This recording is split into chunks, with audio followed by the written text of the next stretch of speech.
Meet your Uncle Ronnie. September 11th. Day to reflect, day to be thankful. Soldiers and servicemen across the nation are getting ready to put their lives on the line to protect this country, here and abroad.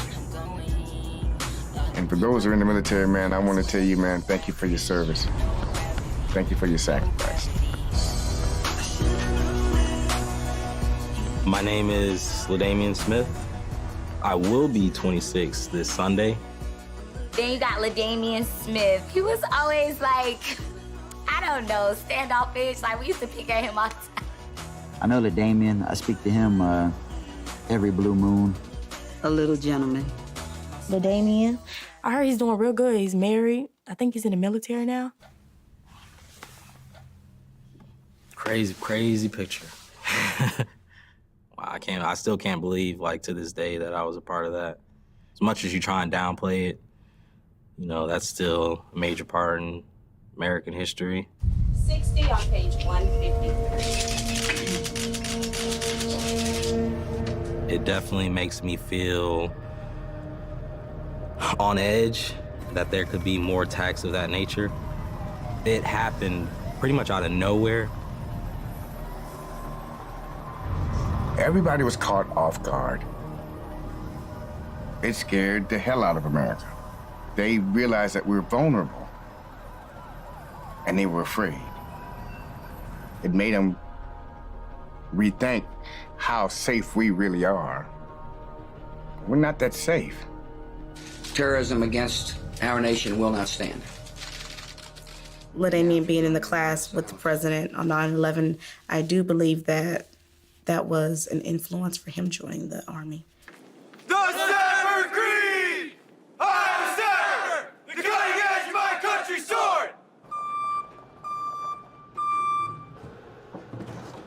I am a private first class in the United States Army. I joined the military because they help motivate you to become a better person.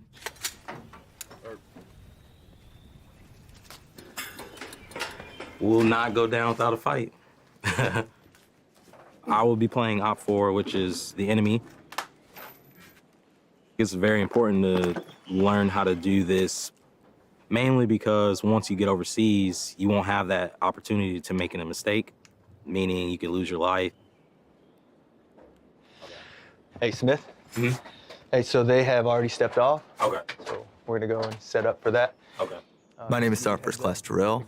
I manage logistics and support for all sapper trainees for the Engineer Regiment of the United States Army. If there's ever a terrorist attack again, we're here, we're training, we're ready. When 9/11, when that happened, I felt vulnerable, like I couldn't have done anything at that point. I wanted to be a part of something bigger and make a difference for our country. My Iraq deployment, it was scheduled for 12 months. I was blown up 4 times on that deployment. I was in countless amount of firefights.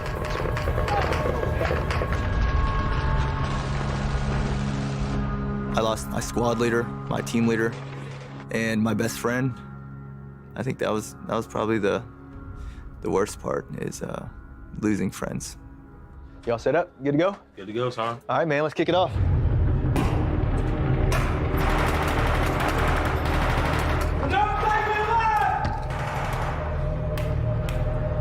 Losing my life overseas is something I keep in back of my mind. I knew that coming into the Army, that eventually at some point in my career I'd have to deploy. I'm in no rush to get deployed, but if the opportunity presented itself, I'd be willing to help our country do whatever it is that they need of me at the time when I deploy. I would rate this experience a complete 10 out of 10, and I'm still alive, so.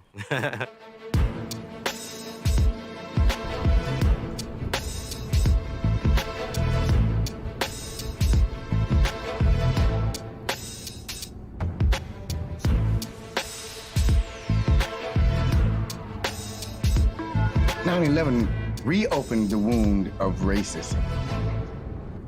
That's a pretty bold statement to make, but it scared America. The pictures that were shown of the individuals that caused this, they were brown people.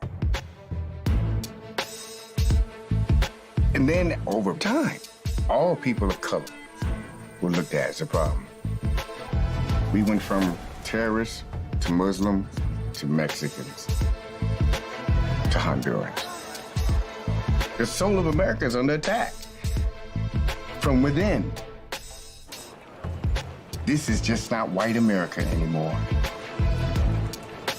They can't stop the changing of America. They can't stop the browning of America. The White House is going to be the tan house pretty soon.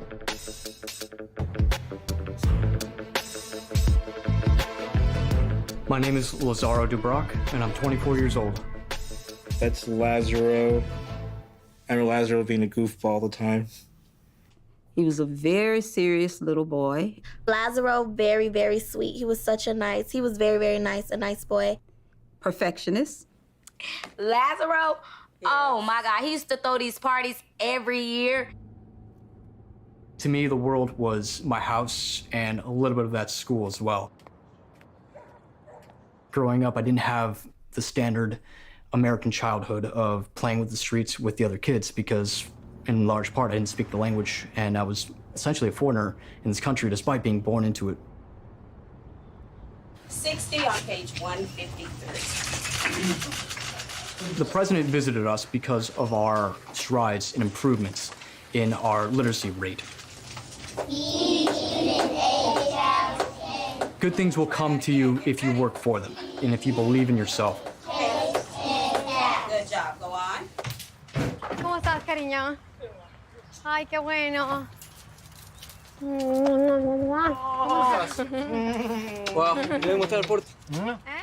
My parents put a lot of risk to ensure that I was presented with the most amount of opportunity in my life. They stopped paying their mortgage on their house here in Sarasota to pay off my college tuition. What Lazaro accomplished is a career, it's an engineering career in 4 years in chemical engineering, which typically takes 5 to 6. He started working almost immediately. There was a little bit of traffic. Okay, how was it? Was a little traffic? Yes, a little bit. And work? The work? Work was busy. Pepe complaining at you. He's making all the right decisions, I think. So much that Lazaro now is helping his brothers and he's helping us. See the lion? Which The line? lion, yes, the door. The Lion King. It's right there at the door waiting for you. Ah, nice. You painted the door, too. I handle the finances of this house. This house is actually my house, and I bought it, and they can live in here with me. Can you check now? Check it out. Being the main breadwinner of the family, actually, being the engineer, I make more money than both my parents do. I know exactly what they're spending at all points in time, and I make sure that all the bills are paid. How's the dancing? Okay, I think, yeah, okay, yeah. And 1, 2, 3, up, 2, 3, together. That's beautiful. My family was very lucky when they decided to emigrate here. My parents emigrated from Cuba early on to Mexico, where he met my mother, and shortly afterwards they emigrated to the United States. So it's a series of very fortunate events that led me to being born here and eventually led me to where I am today. American represent everything for us. It represents the beginning of the new life, the future of our children.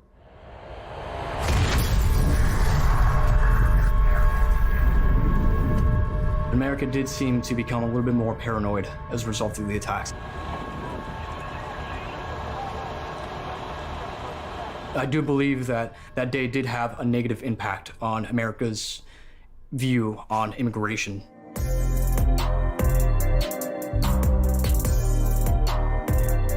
I do find it very unsettling that in just a few years, my parents would not have been able to emigrate to this country. I would not have probably been born to the same circumstances, and I would not have been presented with the same opportunities. I could have been a completely different individual.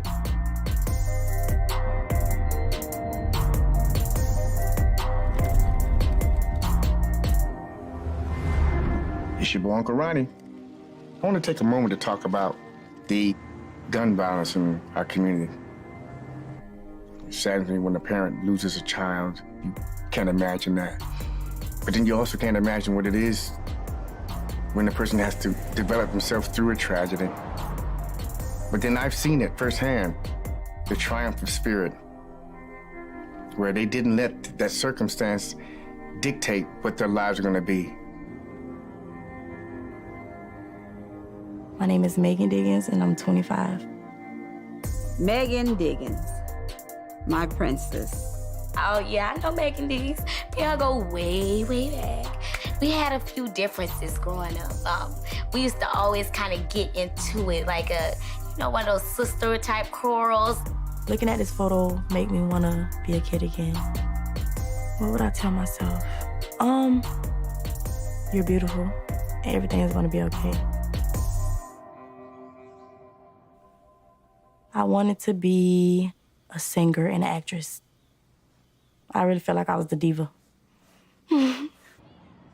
School was just not for me. Like I had got kicked out of Booker Middle, expelled. I was in a relationship with my baby father for 4 years. He beat me for 4 years. Honestly, beat me, pregnant and all. Used to choke me, pull my hair, punch me. He even beat me after I had my baby and bust my stitches open. And I had a C-section. Think he cared about any of that? Of course not. He did not care. It was me, my baby father, and my ex-boyfriend. They just started fighting, and I tried to break them up, and I ended up getting shot. Instantly, I couldn't feel my legs at all. I just didn't want to die. I even told the EMT, I said, please don't let me die. I got a baby. I didn't even care about nothing else. I just cared that I just wanted to make it for my baby. That's it.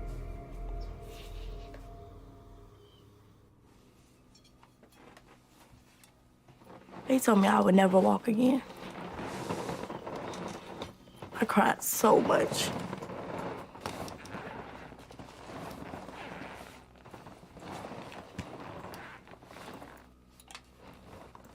When I got home, I wanted to be in the bed all the time. And the doctor say, if you don't get yourself out that bed every day, you gonna kill yourself.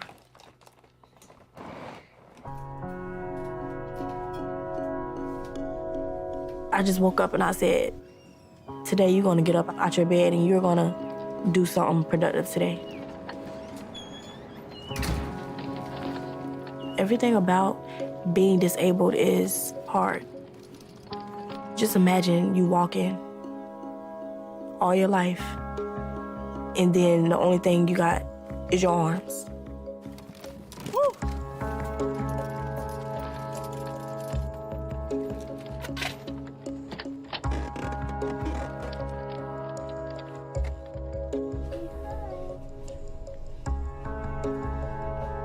This is my niece, Aria. I watch her from Monday through Friday, 7 to 5. Yes, I'm glad they gave me an opportunity to watch her, because I'm disabled. And you don't know how people think. Maybe people think I can't do stuff that able-bodied people can do. And I can. What I want to be in life is a paralegal, or I want to be an advocate to help other women that have been through domestic violence. Life is real, and hard times will come. Times that'll come to make you want to say, I quit. You hold on. You hold on, because you can make it. And if you feel like you need to talk to somebody, call Miss Daniels. Just when nothing, the world just got me down. Everybody's striving for that American dream, a piece of the pie.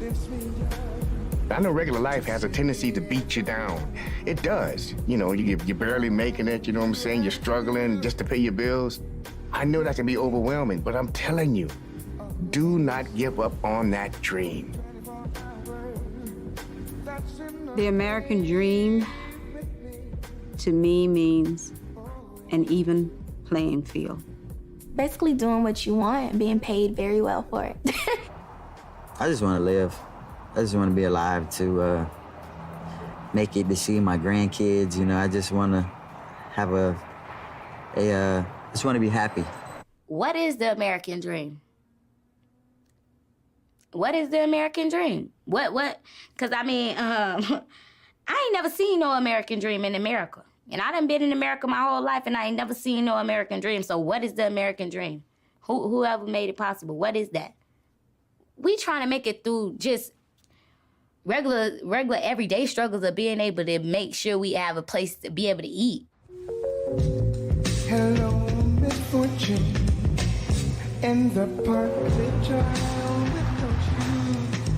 Life is relentless, but through these tragedies, it's an opportunity to create strength and character and to overcome all obstacles.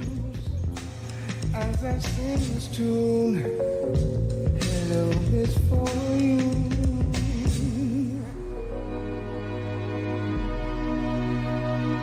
September 11th. This is a historical day. I know it's a sad occasion, but it's important that we reflect on it. And that day, we all came together as one. It was no black, it was no white. It was just, we was all unified for that one moment. This humanity in us is still there. That thin thread of human decency is in everybody during a national tragedy. That's the good part about America. That's the real America. That's the America everybody wants to see all the time.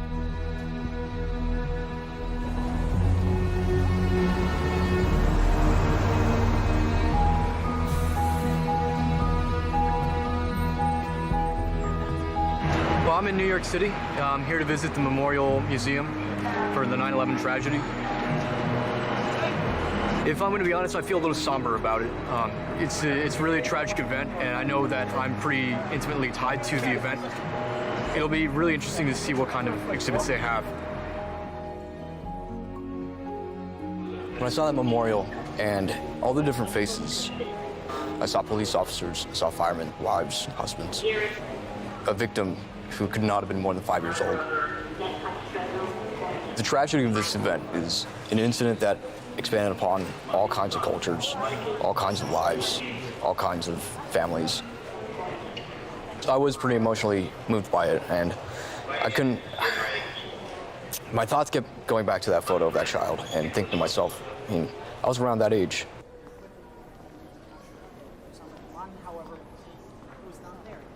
The steel beam was a part of the South Tower, the east side of the South Tower, the same tower that was struck when I was reading to President Bush.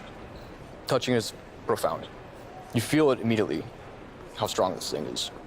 And you can see it visually, how it was bent like nothing. The enormity of it is hard to describe.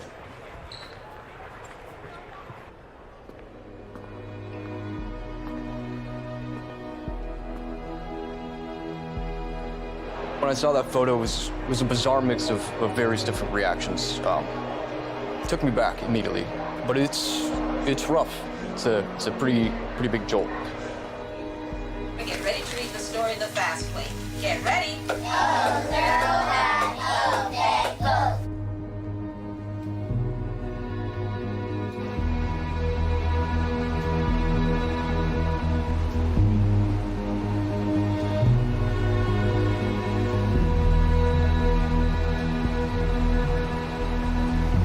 Visiting this memorial didn't change my line of thinking at all. In fact, if anything, it reinforced my mindset and my pride that I have for this country. But at the same time, it does instill with me a sense of optimism for this country's tenacity in the face of adversity, and also that we are going to become greater than who we were before, despite any tragic events that might happen. Life happens and we're resilient people. We learn and we get up and we move on. When things get tough, and they will, when life throws you the biggest punch you ever think you would experience, and it may come, hold on. I am excited about going back to Emma E. Book Elementary School and to meet with my students that were with me on September the 11th, 2001. Here she is.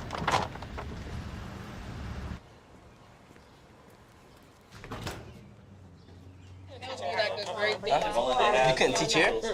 How come? It's a shame. We spoil our kids. They don't need nothing. They don't need nothing. Oh my Lord. Look at her.